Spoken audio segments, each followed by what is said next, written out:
ಪ್ರೀತಿಯ ವೀಕ್ಷಕರೇ, ಕಳೆದ ವಿಡಿಯೋದಲ್ಲಿ ನಾನು ಉನ್ನತ ಶಿಕ್ಷಣ ಇಲಾಖೆಯಿಂದ ಕಾಲೇಜು ಶಿಕ್ಷಣ ಇಲಾಖೆ ಆಯುಕ್ತರಿಗೆ ಒಂದು ಸೂಚನೆಯನ್ನ ನೀಡಲಾಗಿತ್ತು. ಅತಿಥಿ ಉಪನ್ಯಾಸಕರ ನೇಮಕಾತಿ 2025-26ನೇ ಸಾಲಿಗೆ. ಅದರಂತೆ ನಾನು ಕಳೆದ ವಿಡಿಯೋದಲ್ಲಿ ಹೇಳಿದ ಹಾಗೆ ಈಗ ಕಾಲೇಜು ಶಿಕ್ಷಣ ಇಲಾಖೆ ಒಂದು ಸುತ್ತೋಲೆಯನ್ನ ಹೊರಡಿಸಿದೆ. ಅದು ದಿನಾಂಕ 30/9/2025ರಂದು. ಸುತ್ತೋಲೆಯಲ್ಲಿ ಅವರು ಹೇಳ್ತಿದ್ದಾರೆ, 25-26ನೇ ಶೈಕ್ಷಣಿಕ ಸಾಲಿಗೆ ಸರ್ಕಾರಿ ಕಾಲೇಜುಗಳಲ್ಲಿನ ಹೆಚ್ಚುವರಿ ಬೋಧನಾ ಕಾರ್ಯಭಾರಕ್ಕೆ ಅತಿಥಿ ಉಪನ್ಯಾಸಕರನ್ನು ತಾತ್ಕಾಲಿಕವಾಗಿ ಆಯ್ಕೆ ಮಾಡಿಕೊಳ್ಳುವ ಬಗ್ಗೆ ಎಂಬುದಾಗಿ ಹೇಳ್ತಿದ್ದಾರೆ. ಅವ್ರು ಹೇಳಿದ್ದಾರೆ, ಇದು ತಾತ್ಕಾಲಿಕವಾಗಿ ನಾವು ಆಯ್ಕೆ ಮಾಡ್ಕೊಳ್ತಾ ಇದ್ದೀವಿ ಅಂತಕ್ಕಂಥದ್ದು. ಕಂಪ್ಲೀಟ್ ನಾವು ಅವ್ರನ್ನ ಆಯ್ಕೆ ಮಾಡ್ಕೊಳ್ತಾ ಇಲ್ಲ ಎಂಬುದಾಗಿ ಕೂಡ ಹೇಳಿದೆ. ಮುಂದಕ್ಕೆ ಒಂದಷ್ಟು ಡೀಟೇಲ್ಸ್ ಇದೆ, ಅದನ್ನ ನೀವೇ ಬೇಕಾದ್ರೆ ನೋಡ್ಬೋದು. ಅವ್ರು ಹೇಳ್ತಾರೆ, 25-26ನೇ ಸಾಲಿಗೆ ಏನು ರಾಜ್ಯಾದ್ಯಂತ ಸರ್ಕಾರಿ ಪ್ರಥಮ ದರ್ಜೆ ಕಾಲೇಜುಗಳು ಇನ್ಕ್ಲೂಡಿಂಗ್ ಸರ್ಕಾರಿ ಸಂಸ್ಕೃತ ಹಾಗೂ ಚಿತ್ರಕಲಾ ಕಾಲೇಜುಗಳು ಒಳಗೊಂಡಂತೆ ಏನು ಫುಲ್ ಟೈಮ್ ಲೆಕ್ಚರರ್ಗೆ ಕಾರ್ಯಭಾರವನ್ನು ಹಂಚಿ ಉಳಿದ ಒಂದು ವರ್ಕ್ ಲೋಡ್ಗೆ ಅತಿಥಿ ಉಪನ್ಯಾಸಕರನ್ನ ನಾವು ನೇಮಕ ಮಾಡ್ಕೋತೀವಿ. ಅದು ಇನ್ಕ್ಲೂಡಿಂಗ್ ಗ್ರಂಥಪಾಲಕರು ಮತ್ತು ದೈಹಿಕ ಶಿಕ್ಷಣ ಅತಿಥಿ ಉಪನ್ಯಾಸಕರು ಸೇರಿದಂತೆ ನಾವು ಮಾಡ್ಕೊಳ್ತೀವಿ. ಆನ್ಲೈನ್ ಕೌನ್ಸಿಲಿಂಗ್ ಮೂಲಕ ಆಯ್ಕೆ ಮಾಡ್ಕೊಳ್ಬೇಕು. ಆಲ್ರೆಡಿ ಉಲ್ಲೇಖ 1ರಲ್ಲಿ ಅದೇ ರೀತಿಯಲ್ಲಿ ಮಾಡ್ಕೊಳ್ಳಿ ಅಂತ ಹೇಳಿದೆ, ಅದನ್ನ ನಾವು ಮಾಡ್ಕೊಳ್ತೀವಿ. ಆದ್ರೆ 2025-26ನೇ ಸಾಲಿಗೆ ಈ ಸಂಬಂಧ ಮಾನ್ಯ ರಾಜ್ಯ ಉಚ್ಚ ನ್ಯಾಯಾಲಯದ ವಿಭಾಗೀಯ ಪೀಠಗಳಲ್ಲಿ ದಾಖಲಾಗಿದ್ದ ವಿವಿಧ ರಿಟ್ ಅರ್ಜಿಗಳಲ್ಲಿ ಮಾನ್ಯ ನ್ಯಾಯಾಲಯದ ವಿವಿಧ ಪೀಠಗಳು ವಿವಿಧ ದಿನಾಂಕಗಳಂದು ನೀಡಲಾಗಿರುವ ಆದೇಶಗಳ ಹಿನ್ನೆಲೆಯಲ್ಲಿ ಕಾನೂನು ಅಭಿಪ್ರಾಯವನ್ನ ಕೋರಲಾಗಿತ್ತು.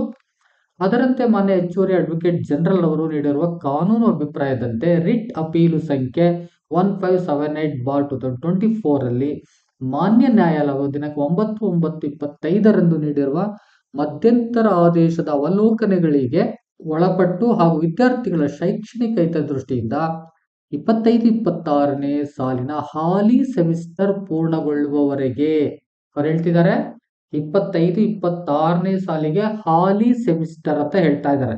ಇಲ್ಲಿ ಮತ್ತೆ ಒಂದು ಕ್ವಶನ್ ರೈಸ್ ಆಗುತ್ತೆ. ಹಾಲಿ ಸೆಮಿಸ್ಟರ್ ಅಂದ್ರೆ ಪ್ರೆಸೆಂಟ್ ಸೆಮಿಸ್ಟರ್, ಈಗ 1-3-5 ಸೆಮಿಸ್ಟರ್ ನಡೀತಾ ಇದೆ, ಆ ಸೆಮಿಸ್ಟರ್ ಮುಗಿಯುವವರೆಗೆ ಅಂತ ಅರ್ಥನಾ ಅಥವಾ 2-4-6 ಮುಗಿಯುವವರೆಗೆ ಅಂತ ಅರ್ಥನಾ? ಇದು ಒಂದು ಕ್ಲಾರಿಟಿಯನ್ನ ಕಾಲೇಜು ಶಿಕ್ಷಣ ಇಲಾಖೆ ಕೊಡ್ಬೇಕಾಗುತ್ತೆ. ಆದ್ರೆ ಹೇಳ್ತಾ ಇದ್ದಾರೆ ಅವರು, 25-26ನೇ ಸಾಲಿಗೆ ಹಾಲಿ ಸೆಮಿಸ್ಟರ್ ಅದು 2 ಸೆಮಿಸ್ಟರ್ ಸೇರಿ ಹಾಲಿ ಸೆಮಿಸ್ಟರ್ ಅಂತ ಹೇಳ್ತಾ ಇದ್ದಾರಾ, ಅಥವಾ ಈಗಿರುವ ಅಂತ ಹೇಳಿದ್ರೆ first semester, third semester, fifth semester ಅಂತ ಏನ್ ನಡೀತಾ ಇದೆಯೋ ಹಾಲಿ ಸೆಮಿಸ್ಟರ್ ಅಂತಕ್ಕಂಥ ಒಂದು ಕ್ಲಾರಿಟಿಯನ್ನು ಕೊಡಬೇಕಾಗುತ್ತೆ. ನೋಡೋಣ, ಅದ್ರ ಬಗ್ಗೆ ಪ್ರಾಂಶುಪಾಲರಿಗೆ ಗೈಡ್ಲೈನ್ ಬರುತ್ತೆ, ಪ್ರಾಂಶುಪಾಲರು ಯಾವ ರೀತಿ ಹೇಳ್ತಾರೆ ನೋಡೋಣ ಅಂತಕ್ಕಂಥದ್ದು. ಹೀಗೆ ಹಾಲಿ ಸೆಮಿಸ್ಟರ್ ಪೂರ್ಣಗೊಳ್ಳುವವರೆಗೆ 1 ಸೆಮ್ಮ ಅಥವಾ 2 ಸೆಮ್ ಸೇರ ಅಥವಾ 25-26ನೇ ಅಕಾಡೆಮಿಕ್ ಇಯರ್ ಫುಲ್ಲ ಅಂತಕ್ಕಂಥದ್ದನ್ನ ಒಂದು ಕ್ಲಾರಿಟಿಯನ್ನ ತಗೊಳ್ಬೇಕಾಗುತ್ತೆ. ಹೀಗೆ 24-25ನೇ ಸಾಲಿನಲ್ಲಿ ಕರ್ತವ್ಯ ನಿರ್ವಹಿಸಿದ್ದ ಅತಿಥಿ ಉಪನ್ಯಾಸಕರನ್ನು ಮುಂದುವರಿಸಲು ಹಾಗೂ ಈ ರೀತಿ ಮುಂದುವರಿಕೆ ನಂತರವೂ ಕಾರ್ಯಭಾರವಿದ್ದಲ್ಲಿ ಅಂಥ ಕಾರ್ಯಭಾರಕ್ಕೆ ಎದುರಾಗಿ ಮಾನ್ಯ ನ್ಯಾಯಾಲಯದ ಮಧ್ಯಂತರ ಆದೇಶ ಅನುಸಾರ, ಮಧ್ಯಂತರ ಆದೇಶ ಏನ್ ಬಂದಿದೆ ಅಂದ್ರೆ ನಿಮ್ಗೆಲ್ಲ ಗೊತ್ತಿದೆ ಅಂತ ಅನ್ಕೋತೀನಿ, ನಾನು ವಿಡಿಯೋಗಳು ಮಾಡ್ತಾ ಇರ್ತೀನಿ. ಏನು UGC ಮಾನದಂಡವನ್ನ ಹಾಕಿದೆಯೋ ಅದರಂತೆ ಈ ಅತಿಥಿ ಉಪನ್ಯಾಸಕರನ್ನು ಕೂಡ ನೇಮಕ ಮಾಡ್ಕೋಬೇಕು ಅಂತಕ್ಕಂಥದ್ದರ ಮಧ್ಯಂತರ ಆದೇಶದಲ್ಲಿ ಇರೋದ್ರಿಂದ UGC ವಿದ್ಯಾರ್ಥಿ ಹೊಂದಿರುವ ಅಭ್ಯರ್ಥಿಗಳನ್ನು ಅತಿಥಿ ಉಪನ್ಯಾಸಕರನ್ನಾಗಿ ಆಯ್ಕೆ ಮಾಡಿಕೊಳ್ಳಲು ಉಲ್ಲೇಖ 9ರ ಸರ್ಕಾರ ಪತ್ರದಲ್ಲಿ ಅನುಮತಿ ನೀಡಲಾಗಿದೆ. ಅಂದ್ರೆ ಅವರನ್ನ ಕೌನ್ಸಿಲಿಂಗ್ ಮೂಲಕ ಆಯ್ಕೆ ಮಾಡ್ಕೋಬೇಕು ಅಂತ.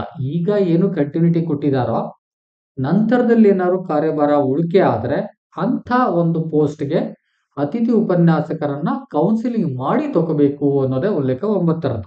ಈ ನಿಟ್ಟಿನಲ್ಲಿ ರಿಟ್ ಅಪೀಲು ಸಂಖ್ಯೆ 1578/2004ರಲ್ಲಿ ಮಾನ್ಯ ನ್ಯಾಯಾಲಯವು ದಿನಾಂಕ 9/9/25ರಂದು ನೀಡಿರುವ ಮಧ್ಯಂತರ ಆದೇಶದ ಅವಲೋಕನೆಗಳಿಗೆ ಒಳಪಟ್ಟು ಹಾಗೂ ವಿದ್ಯಾರ್ಥಿಗಳ ಶೈಕ್ಷಣಿಕ ಹಿತದೃಷ್ಟಿಯಿಂದ 24-25ನೇ ಸಾಲಿನಲ್ಲಿ ಕರ್ತವ್ಯ ನಿರ್ವಹಿಸಿದ್ದ ಅತಿಥಿ ಉಪನ್ಯಾಸಕರನ್ನು ಆಯಾ ವಿಶ್ವವಿದ್ಯಾಲಯಗಳ ಶೈಕ್ಷಣಿಕ ವೇಳಾಪಟ್ಟಿ ಅನ್ವಯ 25-26ನೇ ಸಾಲಿನ ಹಾಲಿ ಸೆಮಿಸ್ಟರ್ ಪೂರ್ಣಗೊಳ್ಳುವವರೆಗೆ ಮಾತ್ರ, ಮತ್ತೆ ಕೋಟ್ ಮಾಡ್ತಾ ಇದ್ದಾರೆ, ಹಾಲಿ ಸೆಮಿಸ್ಟರ್ 2025-26 ಆಯಾಯ ವಿಶ್ವವಿದ್ಯಾಲಯಗಳಲ್ಲಿ ಅಂತ ಹೇಳ್ತಾ ಇದ್ದಾರೆ.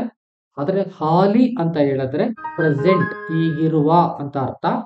ಈಗಿರುವ ಅಂತ ಹೇಳಿದ್ರೆ 1-3-5 ಅಥವಾ 1-2-3-4 5-6 ಎಲ್ಲವೂ ಅಂತಕ್ಕಂಥ ಒಂದು ಕ್ಲಾರಿಟಿ ಕಾಲೇಜು ಶಿಕ್ಷಣ ಇಲಾಖೆ ಅತಿಥಿ ಉಪನ್ಯಾಸಕರಿಗೆ ಅವರ ಪ್ರಿನ್ಸಿಪಾಲ್ರಿಗೆ ನೀಡಬೇಕಾಗತ್ತೆ. ನೋಡೋಣ ಇದು ಏನ್ ಬರುತ್ತೆ ಮುಂದೆ ಅಂತಕ್ಕಂಥದ್ದು.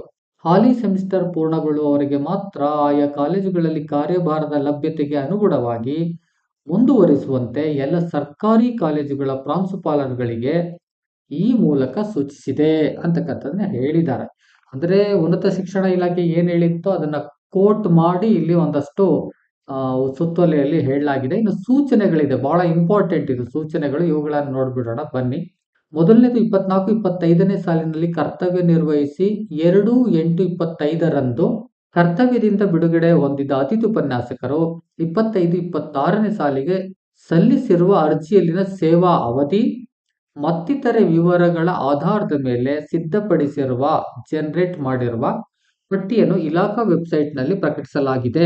ಇದ್ರ ಬಗ್ಗೆ ನಾನು ಮತ್ತೊಂದು ವಿಡಿಯೋನ ಮಾಡ್ಕೊಡ್ತೀನಿ. ಆಲ್ರೆಡಿ ಯಾರ್ಯಾರು 24-25ರಲ್ಲಿ ಕೆಲಸ ಮಾಡಿದಾರೋ ಮತ್ತೆ 25-26ನಲ್ಲಿ ಎಷ್ಟು ಜನ ಅರ್ಜಿಯನ್ನ ಸಲ್ಲಿಸಿದಾರೋ ಅವರು ಅದರ ಆಧಾರದ ಮೇಲೆ ಒಂದು ಪಟ್ಟಿಯನ್ನು ತಯಾರು ಮಾಡಿದ್ದಾರೆ ವಿತ್ ಕಾಲೇಜ್. ಅದು ಕೂಡ ಈಗ ಆಲ್ರೆಡಿ ಅವೈಲಬಿಲಿಟಿ ಇದೆ. ಅದನ್ನು ಕೂಡ ನಾನು ಮತ್ತೊಂದು ವಿಡಿಯೋನ ಮಾಡಿ ಕೊಡ್ತೀನಿ. ಅಲ್ಲಿ ನಿಮ್ಮ ಹೆಸರುಗಳು ಕೂಡ ಇರ್ಬೋದು, ವರ್ಕ್ ಮಾಡಿರೋರ ಹೆಸರು ಕೂಡ ಇರ್ಬೋದು, ನೀವು ನೋಡ್ಕೋಬಹುದು ಅಂತಕ್ಕಂಥದ್ದು ಅದಿದೆ, ಅದನ್ನ ನೋಡಿ ಎಂಬುದಾಗಿ ಹೇಳ್ತಿದ್ದಾರೆ. ಇನ್ನು ಎರಡನೇದಾಗಿ ಸದರಿ ಪಟ್ಟಿ ಅನ್ವಯ ಆಯಾ ಕಾಲೇಜುಗಳಲ್ಲಿ ಲಭ್ಯವಿರುವ ಕಾರ್ಯಭಾರಕ್ಕೆ ಅನುಸಾರವಾಗಿ ಅದೇ ಕಾಲೇಜಲ್ಲಿ ಕರ್ತವ್ಯ ನಿರ್ವಹಿಸಿದ್ದ ಅತಿಥಿ ಉಪನ್ಯಾಸಕರನ್ನು 25-26ನೇ ಸಾಲಿಗೆ ಹಾಲಿ ಸೆಮಿಸ್ಟರ್ ಪೂರ್ಣಗೊಳ್ಳುವವರೆಗೆ ಮಾತ್ರ ಮುಂದುವರಿಸುವುದು. ಮತ್ತೆ ಕೋಟ್ ಮಾಡ್ತಿದ್ದಾರೆ ಹಾಲಿ ಸೆಮಿಸ್ಟರ್ ಅಂತ. ನೋಡೋಣ, ಹಾಲಿ ಅಂದ್ರೆ ಅದು 2 ಸೆಮ್ಮ ಅಥವಾ 1 ಸೆಮ್ಮ ಅಂತಕ್ಕಂಥದ್ದನ್ನ ನೋಡೋಣ. 24-25ರಲ್ಲಿ ಯಾರು ಕೆಲಸ ಮಾಡಿದಾರೋ ಅವ್ರನ್ನ ಮುಂದುವರಿಸುವಂತೆ ಎಂಬುದಾಗಿ ಹೇಳಲಾಗಿದೆ. ಇನ್ನು 3ನೇ ಪಾಯಿಂಟ್, ಕಾಲೇಜುಗಳಲ್ಲಿ 25-26ನೇ ಸಾಲಿನಲ್ಲಿ ಕಾರ್ಯಭಾರದ ಕೊರತೆಯಿಂದಾಗಿ 24-25ನೇ ಸಾಲಿ ಕರ್ತವ್ಯ ನಿರ್ವಹಿಸಿದ್ದ ಅತಿಥಿ ಉಪನ್ಯಾಸಕರನ್ನು ಮುಂದುವರಿಸಲು ಸಾಧ್ಯವಿಲ್ಲದಿದ್ದಲ್ಲಿ ಮೇಲೆ ತಿಳಿಸಿದ ಪಟ್ಟಿಯಲ್ಲಿರುವ ಕೊನೆಯ ಅಭ್ಯರ್ಥಿಯನ್ನು ಕೈಬಿಡುವುದು. ಈಗ 24-25ರಲ್ಲಿ ವರ್ಕ್ ಮಾಡಿರ್ತಾರೆ, ಆದ್ರೆ 25-26ಕ್ಕೆ ಅವರಿಗೆ ಕಾರ್ಯಭಾರ ಇರಲ್ಲ, ಅದರ ವರ್ಕ್ ಲೋಡ್ ಇರಲ್ಲ.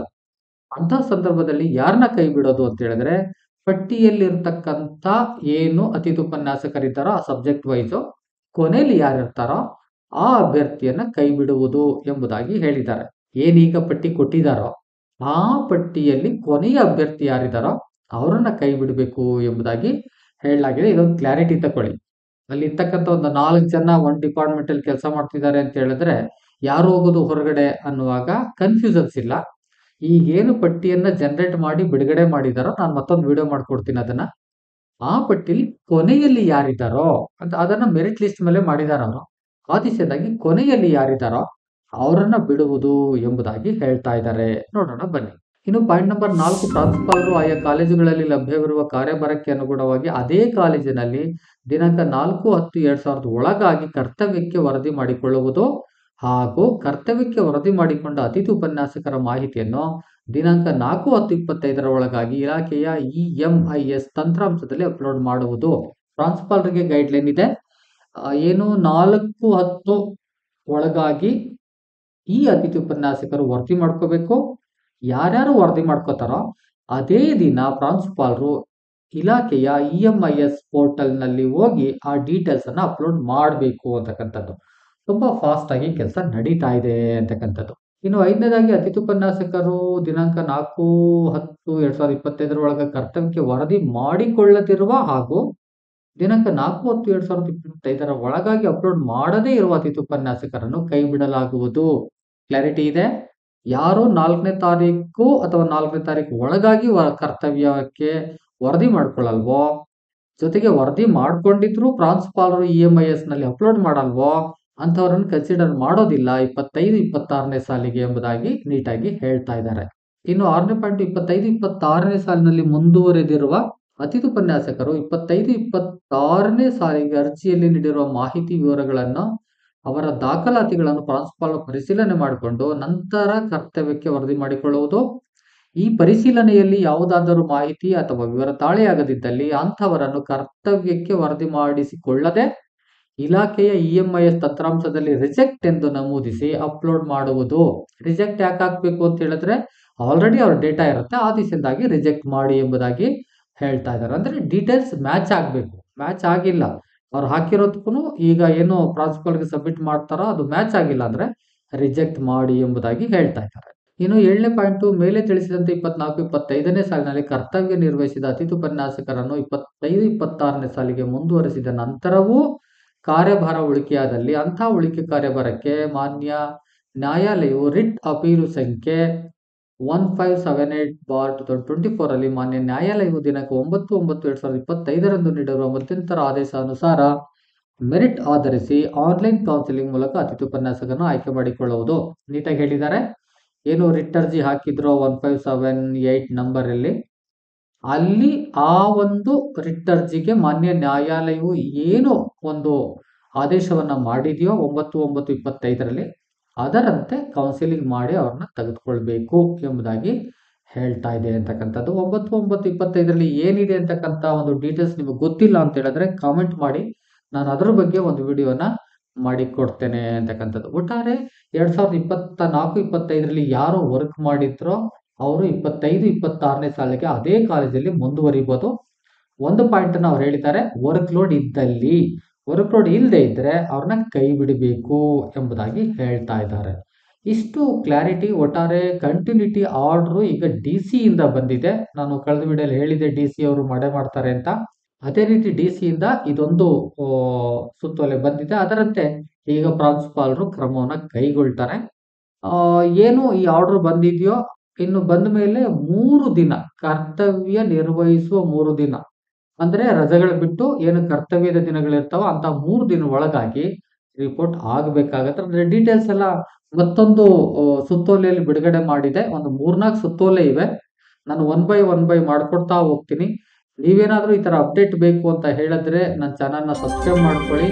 ನಾನು ಮಾಡ್ತಕ್ಕಂಥ ಎಲ್ಲ ವಿಡಿಯೋಗಳು ನಿಮಗೆ ಬಂದು ತಲುಪಬೇಕು ಅಂತ ಹೇಳಿದ್ರೆ ಪಕ್ಕದಲ್ಲಾದ್ರೂ ಬೆಲ್ ಬಟನ್ ಕ್ಲಿಕ್ ಮಾಡಿ ಆಲ್ ಅಂತ ಸೆಲೆಕ್ಟ್ ಮಾಡ್ಕೊಳ್ತೀರಿ ಅಂತ ಹೇಳ್ಕೊಳ್ತಾ, ಆ ಮೂಲಕ ಸಪೋರ್ಟ್ ಮಾಡ್ತೀರಿ ಅಂತ ಕೇಳ್ಕೊಳ್ತಾ ಇವತ್ತಿನ ಈ ವಿಡಿಯೋನ ಮುಗಿಸ್ತೀನಿ. ವಿಡಿಯೋ ಇಷ್ಟ ಆಗಿದ್ರೆ ಲೈಕ್ ಮಾಡಿ, ಎಷ್ಟೋ ಮಂದಿಗೆ ಬೇಕಾಗುತ್ತೆ ಶೇರ್ ಮಾಡಿ. ಮತ್ತೊಂದು ಇನ್ಫಾರ್ಮೇಟಿವ್ ವಿಡಿಯೋ ಜೊತೆ ನಿಮ್ಮೊಟ್ಟಿಗೆ ಬರ್ತೀನಿ. ಅಲ್ಲಿವರೆಗೆ thank you and all, love you all. Video ನೋಡಿದ ಪ್ರತಿಯೊಬ್ಬರು ಕೂಡ ಅನಂತ ಧನ್ಯವಾದಗಳು. ಮತ್ತೆ ಭೇಟಿ ಆಗ್ತಿರೋಣ.